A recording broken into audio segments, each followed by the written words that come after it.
Hello and welcome to another episode of the Leo Alves Podcast. And in today's podcast episode, I have a guest with me. It's been a while since I've last had a guest on, and I haven't been doing many guest episodes for a while now. I guess I'm just really enjoying the solo ones. But in today's episode, I have a guest who's been on a few times now. I think this might be his third or fourth episode. It's Miguel. You might have listened to our previous episodes together. So in that case, I'm going to assume you have. So what we'll do is like you can introduce yourself maybe in like 30 to 60 seconds, and then we can go from there. All right. Thank you very much. Actually, I think it's the second episode. No? No, Is that yeah, I can remember two at least from the top of our head. So this is the third then. okay? I just remember the caffeine one that I was like low caffeine. Um, Um, no. We have another one on YouTube already. it could be, it could be. But yeah, it's great being here. Quick elevator pitch. I'm also a fitness and nutrition coach. I am a big muscle and food nerd. My first love was actually for food because I wanted to become a chef. Growing up, I actually went to cooking school for 3 years, but then eventually moved to London to pursue a master's degree in sport and exercise nutrition, because ultimately fitness was always one of my biggest passions. Started working with people, some athletes as well, and that was about 5 years ago. That was in 2019, which is crazy. And yeah, that's what I've been up to lately. Okay. All right. So there you have it, your 60-second introduction. So before we go into the rest of the episode and speak about what I had in mind today, I just wanted to give you a heads up that I feel like the coffee I had this morning was way too strong. And it's made me feel a little bit jittery. And I've never felt this before from coffee, apart from the one time I had two cups back to back within my first ever week of trying coffee when I was in my final year of university, and that was weird. But then on but in recent times, like just in the past week, I've had this feeling again, and I'm just starting to feel like, man, I need a break from caffeine because it's not a nice feeling. And on that note, before we go into what like the main topic I had to speak about today, are you doing like a caffeine break right now? Because I know every once in a while you'll like to do that. I guess extending on the previous episode we had. Yeah, that's a good question. I actually just got back from a break maybe 3 weeks ago, I think. Basically, long story short, last October, November, and a bit of December, I was traveling. I was in Asia, so Singapore, doing a program for entrepreneurs, like Erasmus program. And two things. Number one, coffee is pretty expensive over there, and number two, because of the jet lag, I actually didn't have any coffee for a few days. So I thought, you know what, I might just go again caffeine free while I'm here. And then I started having coffee every now and then. And now I'm back to having one coffee per day, but that's about it. I used to have two to three. Now I'm just having one. It's usually my pre-workout or a morning cup of coffee in the morning as soon as I wake up after breakfast. And that seems to be doing the job. Like I don't necessarily need it. Like if I skip it, I don't feel any headaches, any withdrawal symptoms. And if I do take it, honestly, I don't really feel much of a difference, but I do enjoy the ritual, so that's why I decided to kind of keep it. Yeah, I think that's very much like me. Like it's just become such a staple in the morning. Like the morning doesn't feel the same without my coffee, even though sometimes often I won't feel the difference. But yeah, today's feeling isn't. Yeah, it's just a like that reminder that I probably should have a break, even though I only have a coffee a day, which is the strange Mhm. part. So you actually brought up the topic that I wanted to speak about. So how were your travels around Asia? I know you went to quite a few countries. Maybe you could mention which ones you went to, because I know you went to quite a few, I feel like. And how long were you there for in total? It was 7 weeks, so just short of 2 months. And which countries did you go to? So the main one was Singapore. That was like the base. And then I ended up going to Hong Kong, Seoul, so that's South Korea, and then Penang, which is Malaysia. Okay, so there was actually one thing I thought would be quite interesting to speak about a little bit more that I saw. I remember seeing it on one of your stories one time about how the Singaporean government, I think, incentivizes Mhm.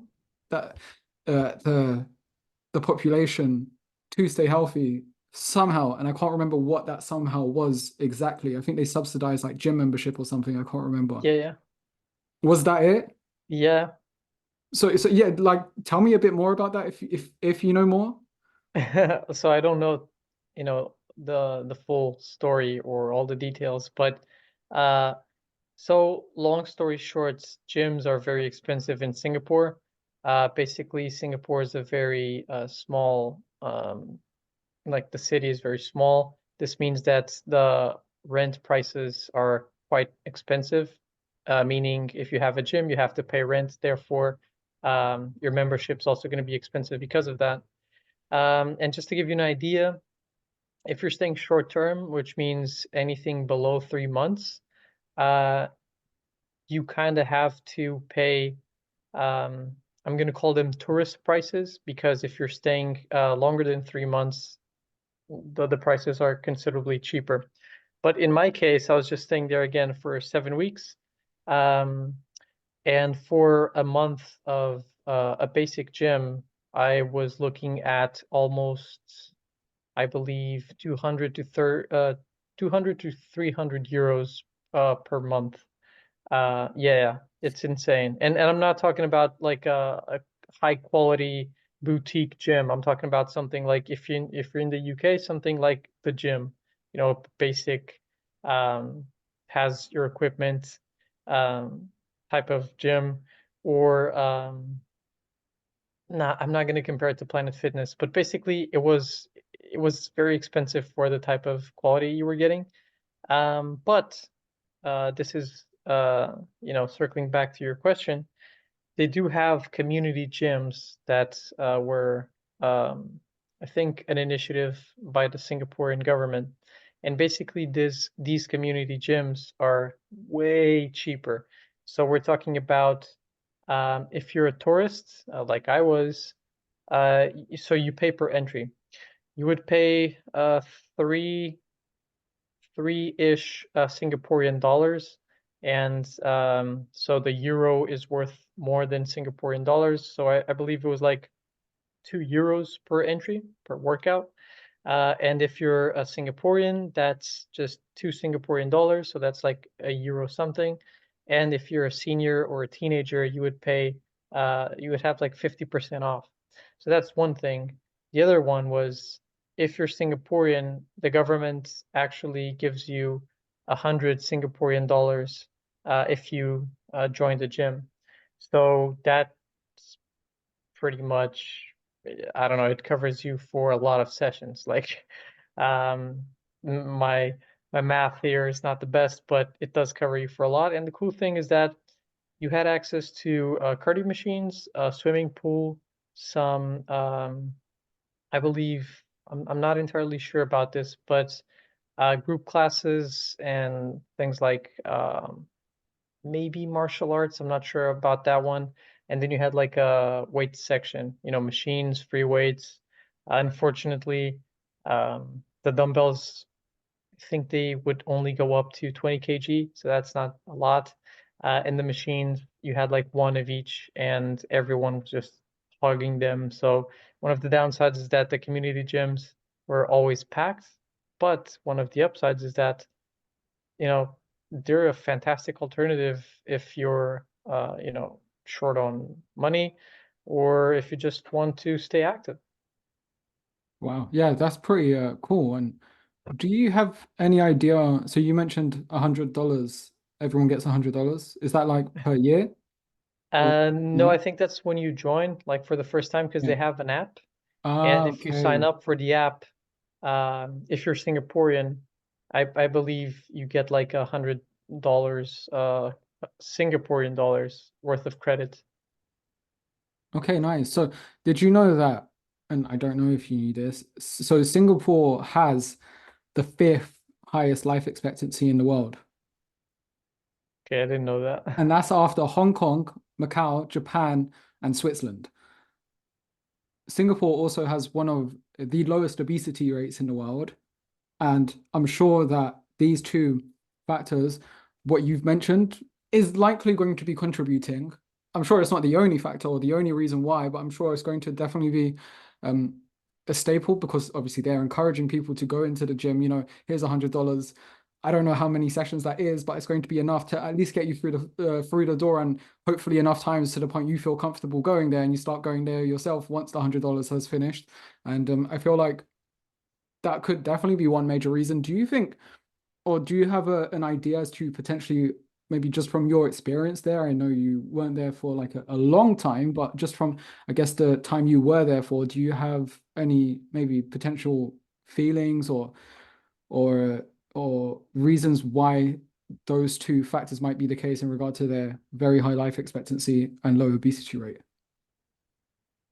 Okay, that's a great question. And I actually talked to a lot of Singaporeans because I'm just naturally curious, and I always like to kind of ask questions such as, do you like living in Singapore? What do you think about the culture, the fitness culture, or the food accessibility? Like I like to talk to locals about how they perceive um, their country. Um, to be fair, so let's start with the life expectancy. One of the things I noticed a lot was so Singapore, if you're listening and you don't know, Singapore is very hot and very humid. So we're talking about 30 something Celsius with I think sometimes it was 90 plus percent humidity. So you're just sweating from existing pretty much. This means that a lot of people wake up early in the morning to go for a run or to go for a walk, or they run in the evening. Um, I myself, I like walking in the morning. So actually, I was living at the time with a family, an Indian family, and they were awesome because this lady, she was a fantastic host, and she invited me pretty much every morning to go on a walk at like 6 a.m. just before the sunrise. And it was one of the few times of the day that was actually nice to be outside. It wasn't hot and humid. And at 6 in the morning, you would already see a ton of older people just practicing either yoga or Tai Chi or just, doing something together. So you do see a lot of that community aspect, which I think is very, very important, uh, not just for the physical self, but also the mental health, because um, I'm I know there's research on this, but I can't really reference anything because it's outside of my scope of practice. But I do know that the sense of community is something that it's important for your mental health, and it can also help avoid symptoms of depression and basically just improve your life expectancy. Now, with the obesity rates, honestly, so there's two things here. I know, like I didn't see a lot of overweight or obese people. There were some, but they weren't the majority. Um, I think that's because a lot of people in Singapore, they walk, and this is because um, it's very, very, very expensive to own a car. You have to pay, so again, Singapore is very small. You have to remember that. So you have to pay a specific tax to have a car, and then cars are considerably more expensive because I believe it's a way that the government came up with to kind of avoid having too many people driving around Singapore because again, small country, if you have if everyone has a car, it's gonna just be a traffic jam pretty much nonstop. So there's this huge barrier to having your own car. So people rely a lot on public transport and walking. Like people walk everywhere. So I guess that helps with energy expenditure. I remember your posts with Italy. How can people eat carbs and still have how can Italy be one of the or the lowest country in Europe in terms of the obesity rates? So I think walking is a big one. But one of the things I did notice, and I'm not sure if you did any research on this, again, this is based on my experience and the people I talked to. Uh, but even though you don't really see people struggling with obesity, a lot of people that I talked to either struggled with or knew someone that was struggling with um, their metabolic health. So things such as, pre-diabetes or diabetes, so the blood sugar, things such as high cholesterol, um, and elevated, blood pressure. And again, one of the things here is that even though there's not uh, the obesity pandemic isn't as much of a concern there. The metabolic health was definitely something that I noticed most people were concerned about. And this is because in Singapore, there's not really a cooking culture. So people don't cook. They get their food from food courts, which are called hawkers. So it's very normal to just see people walking around with bags, and these bags they have food. They have, they go to the food court in the morning, they buy maybe breakfast and lunch, and then they go again, they get dinner, they might go for a snack. And these food courts aren't, the pinnacle of health. They're usually those stir fried or fried foods. Even if they're not fried or stir fried, they might have a lot of oils. The proteins aren't usually the healthiest as well. And there's a lot of just fats and carbs and not a lot of protein. So again, even though obesity might not be an issue, I think perhaps the metabolic health or body composition isn't the best as well. And we might be looking at a case of, the skinny fat example, that you're not overweight and you're not skinny, but in terms of metabolic health, you're not in a great place either. Again, this is based on my experience. So I'm not saying these are facts, but that's something that kind of shocked me. Hmm. You said a lot of interesting things that I'd like to expand upon. And two come to mind right now. Number one, I'm going through them in order of what you said. I'm sure the public transport as well there must be really good. That's a massive assumption. I could be wrong. No, they're pretty good, and everything's on time, so that's fantastic.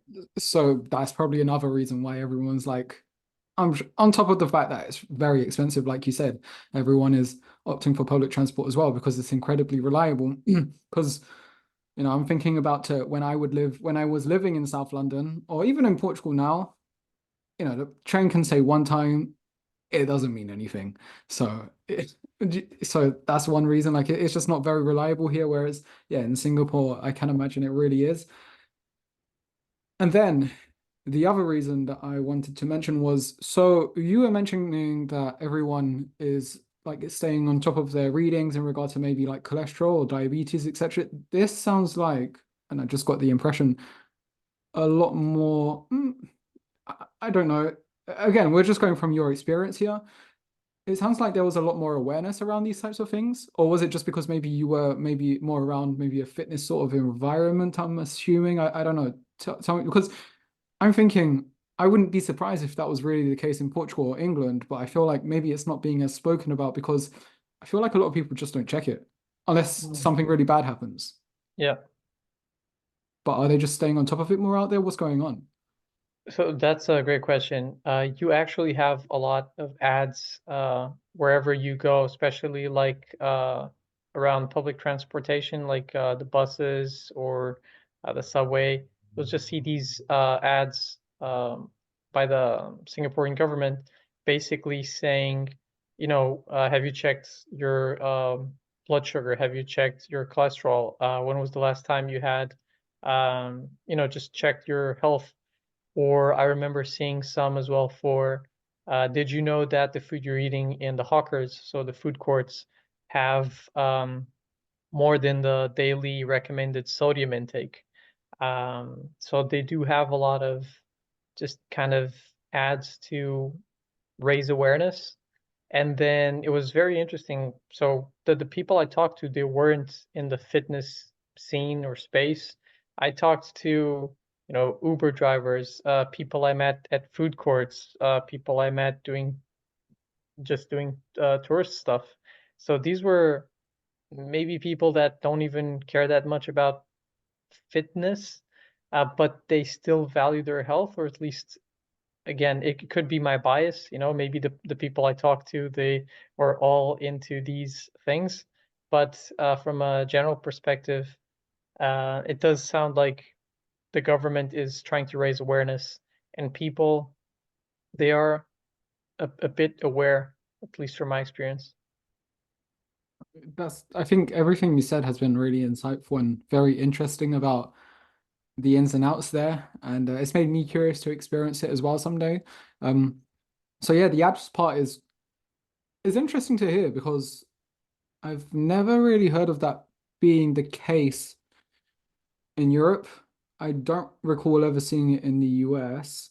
One thing I do remember one time they had an ad in the UK, probably around 2019 or 2018, where they were saying, oh, I don't even want to get it wrong, but it was like an ad about obesity or something.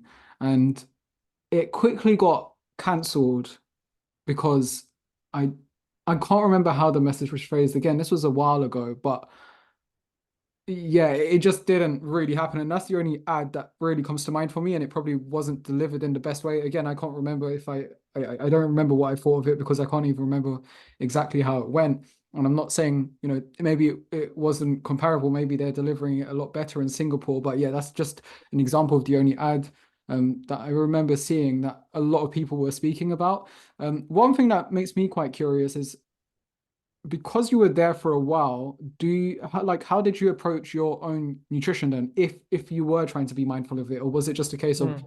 I'm in Singapore or I'm traveling around Asia for a while, it's kind of just going to be whatever, I'm going to enjoy myself, and then once I'm back in Portugal, I'll get back into the swing of things. Hmm. That's another great question, and it was challenging to stay on top of my I'm gonna call it my regimen, so just the usual routine. So I do believe that when you're traveling, let's say on vacation for 1 or 2 weeks, and you want to enjoy yourself, I don't think you need to worry that much about staying on track with every single thing. But in this case, this was kind of I'm not gonna call it long trip, but like medium, like 7 weeks. Basically, I know that if I don't have some structure with my routine, and that means, maybe training a few times a week, making sure that I'm eating at least nutritious foods, I know that I won't feel great energy-wise, productivity. Um, it just it doesn't really work for me. So I know that I need to have a bit of structure, even if it's basic stuff. Um, but again, I also wanted to experience the culture because I was in Asia. I really love Asian cuisine, more like especially I would say Japanese, probably one of my favorites. Although I got to experience some Cantonese in Hong Kong, and the Korean food is actually pretty damn good too.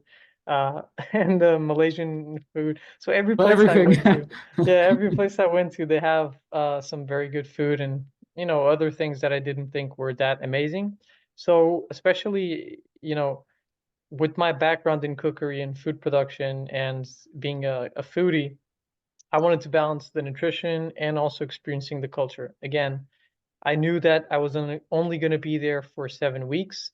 And even if my nutrition or training, weren't the best throughout those 7 weeks, I know that it wasn't the end of the world because I would go back to Portugal, I'd go back to my routine. And if I did lose some progress, I'd get it back.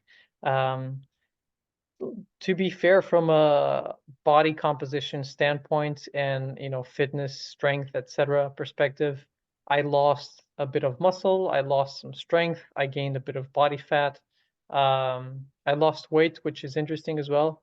I kind of jokingly say that I experienced the opposite of body recomposition. So it doesn't sound good if you say body decomposition. That's not a thing. But basically, I lost muscle, I gained fat while losing weight.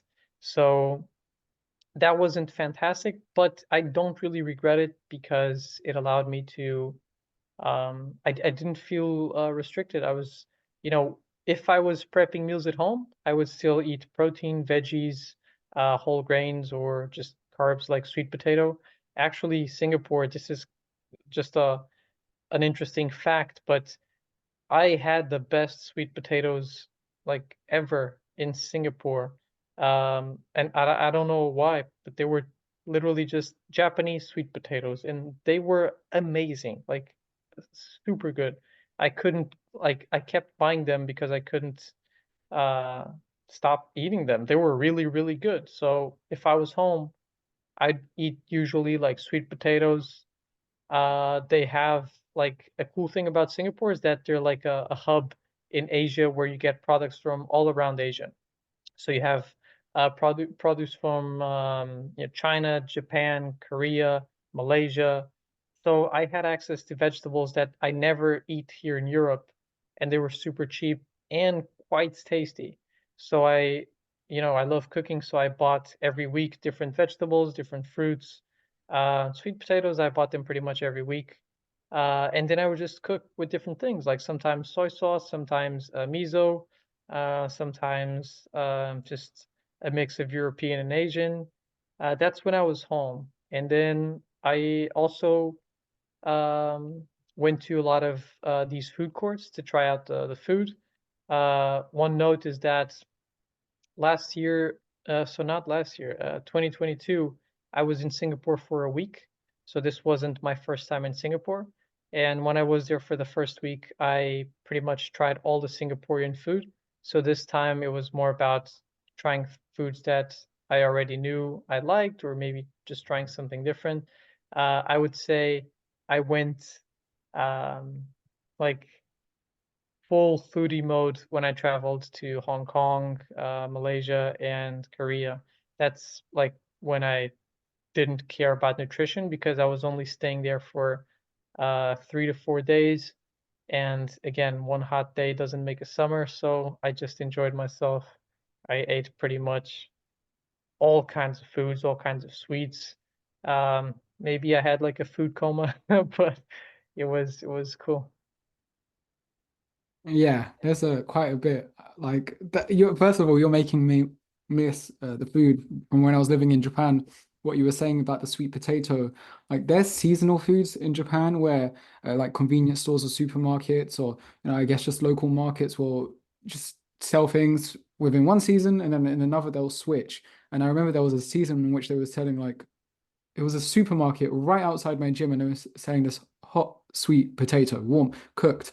It tasted Mm. amazing. And there was a time after my training, I would always get that because it tasted so good. They would put honey on it, and it was just I couldn't believe how nice it tasted. I was like, wow, like I'd never had it again. And I was thinking about it the other day because I miss it, and now you've made it come into my mind again.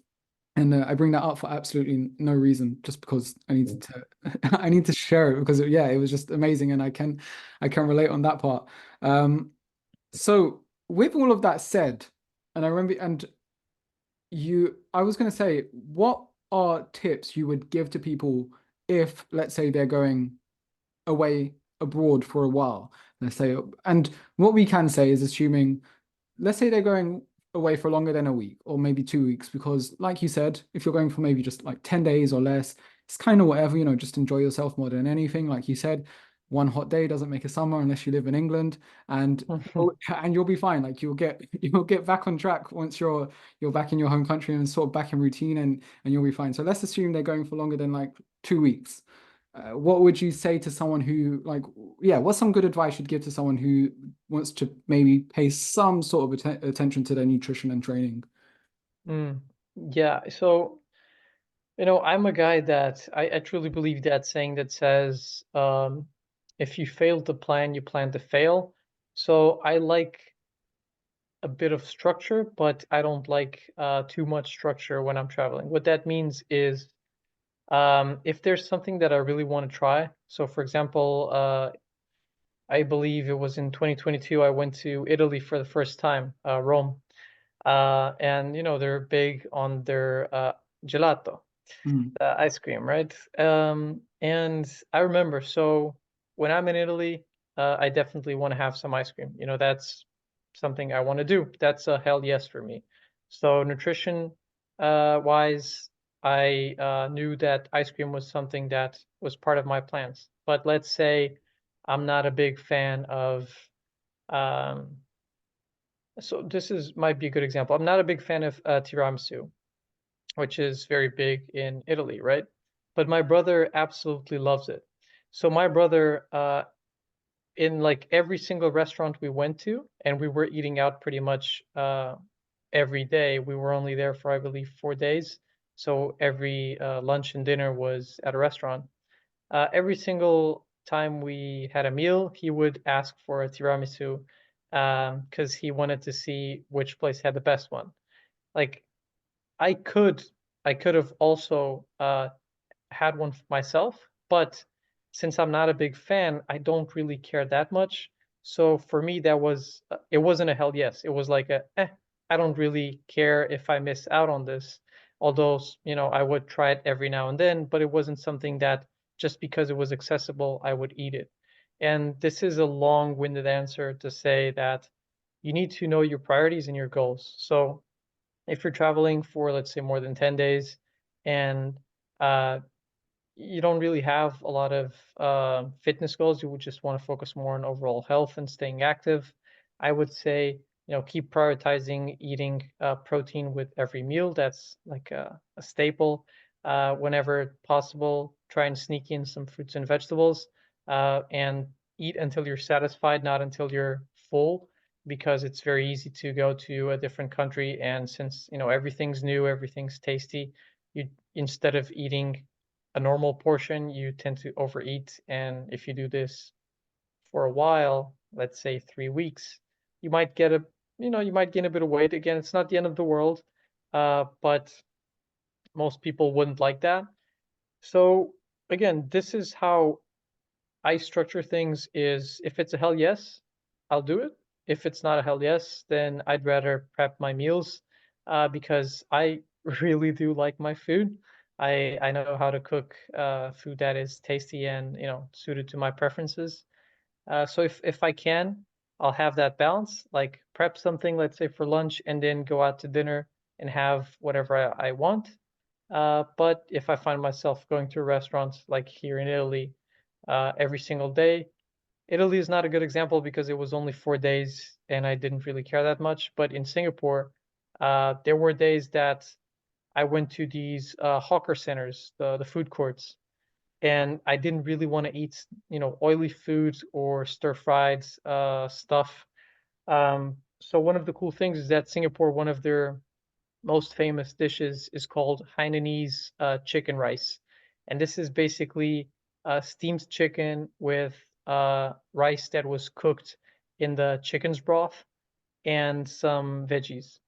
And I knew that this was my go-to option if I kind of wanted to stay on track, um, but still, eat out with friends. So that's an example of if you don't plan, you plan to fail. In this case, I had a backup plan. I prepped meals every now and then, and I also gave myself, permission to just eat whatever when I wanted to eat whatever, instead of just being like, well, gotta eat this now. Yeah, I think that was a solid answer. There were a bunch of gems in there as well that, you as the listener would do well to be mindful of if you do want to pay some sort of attention to your nutrition, to your health, to your fitness, if you are going away for an extended amount of time for whatever reason it might be. I think another good addition to that would potentially be to be mindful of perhaps like alcohol as well, because it's quite easy to get carried away with alcohol. So I would say that could be quite a good addition. Because yeah, alcohol is like I said, it's just something that's very easy to get carried away with, and before you know it, you might be 3, 4, 5 pints down, and if this is a regular occurrence, then it's definitely going to make any sort of progress or even maintenance challenging. So with that all said, was there anything else you wanted to add before I go into the final two or three light-hearted questions of this podcast episode that I wanted to ask you? Yeah, yeah. I just want to add one thing that it might be important. which is Singapore is considered the most expensive place to live in the world. I believe it's Singapore and then New York comes right after. And you might be wondering, why am I sharing this? So it's not just the rent and the gyms that are expensive. It's not just the cars. The food is quite expensive as well. And this was also something that I had to consider because, again, I like financially, Singapore, even if it was just 7 weeks, it was a big investment. And the food was also, especially compared to Portugal, which is cheaper than most countries, the food was very expensive. And this also helped me kind of stay on track because, guess what? Local fruits and vegetables, very cheap compared to everything else. Um, Local products, for example, they had Singaporean chicken. It was also considerably cheaper than uh, beef or pork or fish. So that's something I had quite often. Tempeh, ooh, that's huge. Tempeh, so just to give you a bit of a reference, I can't remember the prices in the UK. I did have some good tempeh in the UK, but here in Portugal, I believe, man, I hope I'm not saying this wrong, but I believe 250 grams of tempeh is like close to €5. Like in Singapore, because tempeh comes from Indonesia and you're very close to Indonesia. In Singapore, I could buy like 200 grams of tempeh for 50 cents. So that was an easy choice for me. I love tempeh. It's a good plant-based protein source. So I had a lot of that. And this is just another way of how sometimes your budget might also um, kind of affect how you structure your nutrition. So in this case, I knew I was going to stay there for 7 weeks, so it wasn't a short term. For example, compared to Italy, even if I spend a bit of money on food, it's just 4 days. If I spend a lot of money in Singapore, it's 7 weeks. And I remember this one time I went to a restaurant with a friend and I wanted to pay dinner.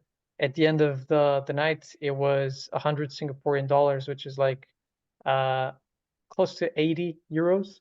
And you might be wondering, okay, but was it a fancy restaurant? And no, it was just a normal restaurant.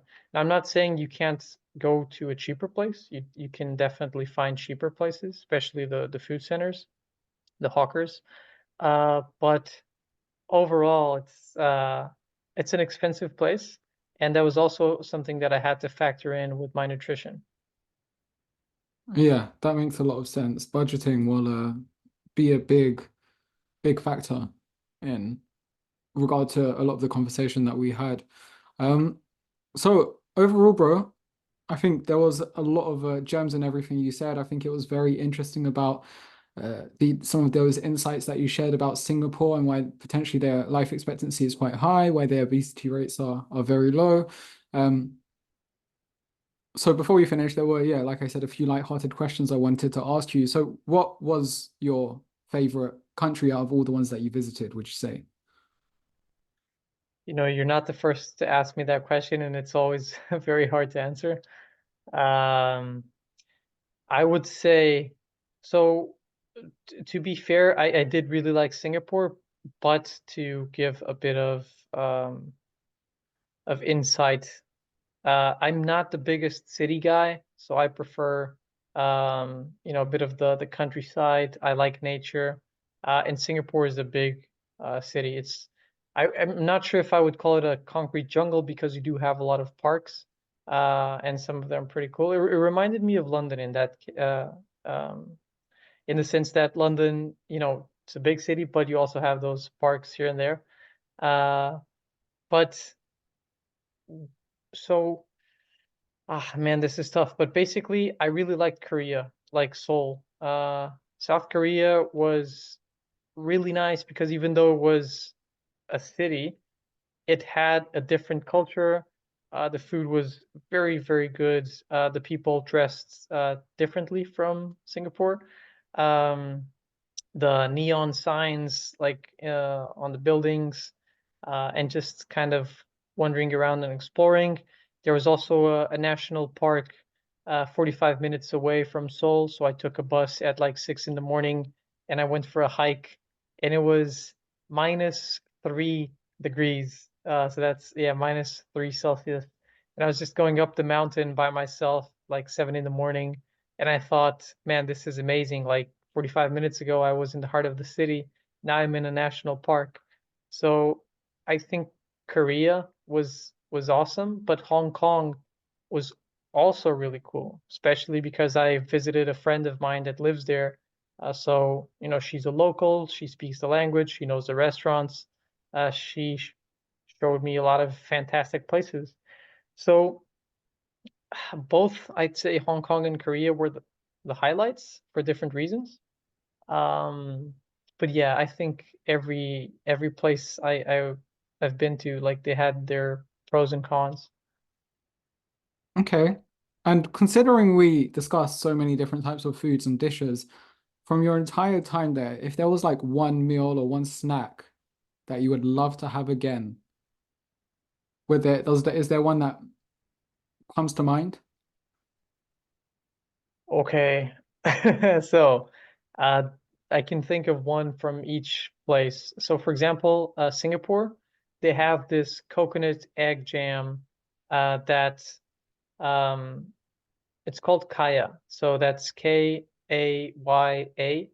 Basically, you can't get it anywhere else in the world besides Singapore and Malaysia. And that's like so good. But like I'm not even the biggest like sweets guy, but that jam is my jam for sure. Like absolutely, like I believe, so just for myself and my brother, I brought like 5 jars, and then I brought a jar for pretty much every member of my family, and everyone devoured it. I'm not gonna lie, I devoured maybe 2 jars on my own, and each jar was close to half a kg. So I ate a lot of that, and I love it, you know? So that's one. In Korea, I had this two amazing things actually. I had the Korean fried chicken, which is the perfect combination of sweet and spicy. Oh man, I just remembered another one. I had the best dumplings of my life in Korea. Yeah, really, really good. And also had something which is called gimbap, which is basically the Korean version of sushi, and that was very, very good. Um, And I just remembered another one. This is the last one in Korea. So Korea had a lot of good food, which is the red bean bao, which is just like a dessert with red bean paste. I'm a sucker for red bean stuff, so that was really good. Uh, and then in Malaysia, I ate a lot of good things, but one in particular stood out. It was a dessert that visually it does not look appealing, like or appetizing. It just doesn't look fantastic. You look at it and you're like, am I gonna eat this? But the flavors were just amazing. Like you have a bit of pandan, which is like a leaf like from Asia. You have coconut milk. You had red bean. Again, red bean is my jam. So that one was fantastic.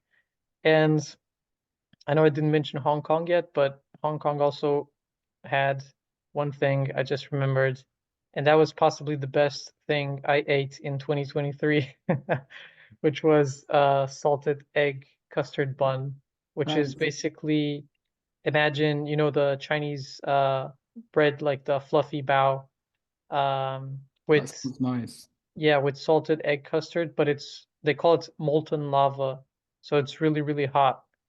And I don't know, it clicked, like something within me, like everything was perfect, and that for me was, it's not even a 10 out of 10, it's like a 9,000 out of 10. Like it just blew the scale. It was so, so good. So you didn't like it then? And I hated it. Yeah, that was no, that sounds amazing. Wow. Best food of 2020 2023. I was gonna say 2003.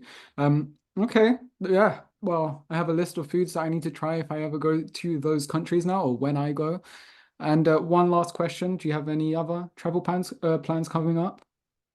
Yeah, I do. I mean, honestly, after Singapore, I'm really enjoying my time here in Portugal again with the routine. It's very nice. Like I love traveling, but when you're traveling, it's harder to stay on track with, the business and just life. But I'm gonna explore a place I've been meaning to go for a long time now, which is Madeira. The Madeira Islands. Gonna go there a small like uh 4 days, I believe. Just gonna explore that. And then maybe in this one, I'm very excited about this one. It's probably gonna happen in late October. I'm planning to go to Japan for about a month, like 4 weeks, and just that's gonna be like the one big trip in 2024. So I'm gonna, buckle up, work until late October. And, usually in our line of business, like the fitness space, usually towards the end of the year, things kind of calm down a bit with Christmas coming up. So I think that's a good timing to explore Japan. I know you've been there. Japan's been on my list for a long, long time, and I think it has the potential to be one of the best, if not the best, trips ever. Yeah, it's amazing, bro. You'll love it. And just hearing you go soon makes me miss it even more. I'm hoping to do like a big trip eventually to go back because I do miss it a lot. And when I go, I want to go for like at least a good 2 months or something. So yeah, we'll see. But otherwise, Miguel, thank you so much for coming on again for the third time now. Where can people find you? They can find me, I'd say I'm most active on Instagram. So my IG is pretty much my name. That's Miguel D. Mendes with an S. And then, I've been writing more on Medium. It's also the exact same handle. I keep it simple. My website is the same thing, Miguel D as in Dice Mendez with an S. Uh, you know, Keep the brand consistent, but that's pretty much I'm most active on Instagram these days. TikTok, not so much. I'm not sure if you're still on that. And not so much. I would say I'm more active on Instagram and X nowadays Yeah. for social media. And yeah, that does remind me, if you are listening from Miguel's side, then you can drop me a follow at Leo Alves PT. Alves is spelt with an S as well, which Yeah. us Portuguese have to emphasize, otherwise someone's going to put a Z at the end. Yep. So yeah, Leo Alves PT, which you can find all of these links in the show notes of this podcast episode as well.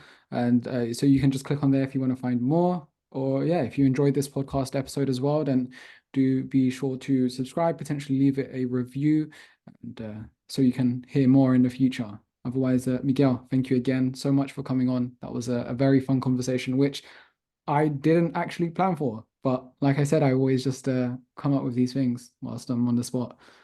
Yeah, it was awesome. And I just want to say to anyone listening, please drop a 5-star review because it's scientifically proven that it's going to increase your gains by 29.33, repeating, of course, percent. So, yeah, I'm definitely not saying this just so you rate 5 stars, but definitely do rate 5 stars. That clip is going to be an Instagram reel. Yeah, do it. So yeah, thank you, bro. Yeah, thank you. It was a lot of fun.